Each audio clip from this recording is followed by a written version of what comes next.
ভিন্ন রকমের এক মেলার আয়োজন দিয়ে। এ মেলা কেবল নারীদের জন্য।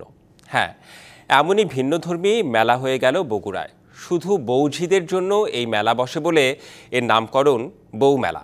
গ্রামের নারীদের কথা চিন্তা করে বগুড়ার গাবতলীতে কয়েক দশক ধরে আয়োজন করা হচ্ছে এ বউ মেলার।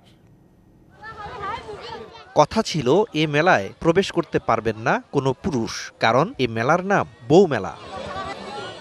যদিও কালের বিবর্তনে এখন বিক্রেতা নারী পুরুষ সবাই, তবে ক্রেতা ও দর্শনার্থীদের মধ্যে নারী ও শিশুদেরই আনাগোনা বেশি। কোটি মানুষের আস্থার ভালোবাসায় 11 বারের মতো দেশের 1 নম্বর রেফ্রিজারেটর ব্র্যান্ড ওয়ালটন।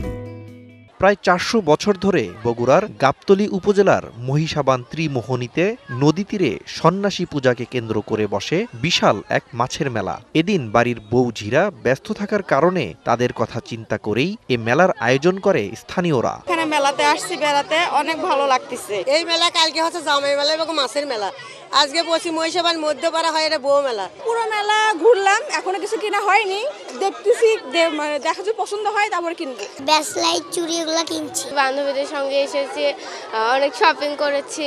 সকাল থেকেই উৎসবমুখর পরিবেশে এলাকার নানা বয়সী নারীরা কেনাকাটার জন্য আসেন এ মেলায়। সন্ধ্যার আগ পর্যন্ত চলে বেচাকেনা। মেলায় গহনা, সাজসজ্জা সামগ্রী সহ নিত্য প্রয়োজনীয় নানা ধরনের জিনিসপত্রের পসরা সাজায় শতাধিক দোকানি। এটা মেয়েদের মেলা, কোনো ছেলেদের কোনো কারবার নাই।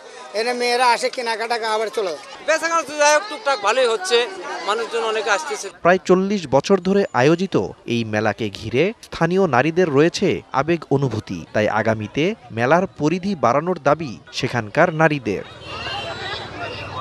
DBC news desk.